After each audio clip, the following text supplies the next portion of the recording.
قرآن کریم کا ایک حق یہ ہے کہ وہ اس مبارک کتاب کی پیروی کریں، یعنی امت قرآن کریم کی پیروی کرے اور اس کے احکام کی خلاف ورزی کرنے سے بچیں۔ جو اس میں احکام ہیں کہ یہ کرو یہ نہیں کرو، یہ کرو یہ نہیں کرو، بعض کرنے کی بالکل کرنا ہی پڑے گا۔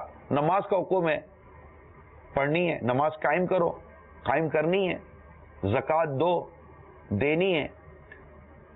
تو یوں مطلب کئی احکام ہیں جو قرآن کریم میں ہم نے دیے، اور حال یہ ہے کہ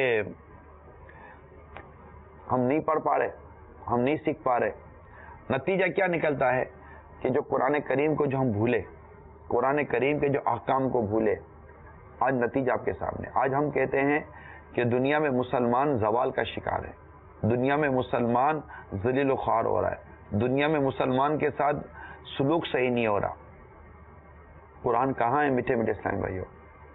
قرآن ہمارا امام ہے، ہم قرآن کے احکام کو آگے رکھیں، قرآن کی پیروی کریں، قرآن ہمارے آگے ہو، ہم قرآن کے احکام کے پیچھے پیچھے ہوں۔ آگے سے سمجھ سکتے جو میں کیا کہنا چاہ رہا ہوں؟ ہم قرآن کی تعلیمات کے، قرآن کے احکام کے پیچھے پیچھے ہوں، مجال ہے کسی کی بری نظر ہم پر پڑے اور وہ کامیابی ہو جائے۔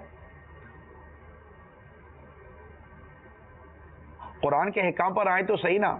ہماری زندگی کا انداز، ہماری ریاستوں کا انداز، ہمارے فیصلوں کا انداز، ہمارے شادی بیاہ کا انداز، ہماری خوشی غمی کے انداز، ہماری معیشت کا انداز، ہماری انڈسٹریز کا انداز، ہمارے جتنے بھی زندگی کے انداز ہیں، ہمارے گھر کے جو معاملات ہیں اس کے انداز، میاں بیوی کے معاملات، بچوں کے اور والدین کے معاملات لے لیجئے، ان سب کو لائیے قرآن کی پیروی کے ساتھ، کریں قرآن کی پیروی۔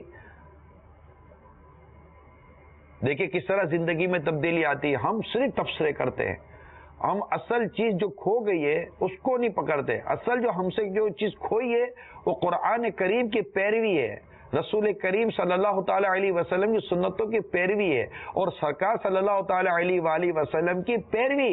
یہ بھی قرآن کریم ہی ہمیں سکھا رہا ہے نا۔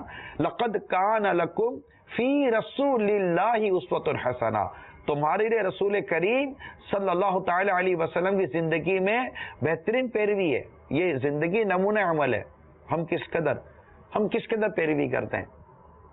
ہمارے تو انداز ہی مختلف ہیں، بلکہ ہماری نسلوں کو تو نبی پاک صلی اللہ تعالی علیہ وسلم کی سنتوں کا اور انداز زندگی کا پتہ ہی کیا ہے۔ ہم جو تعلیم حاصل کرتے ہیں اس تعلیم کے اندر دو باتیں بیان کر کے ہم نکل گئے۔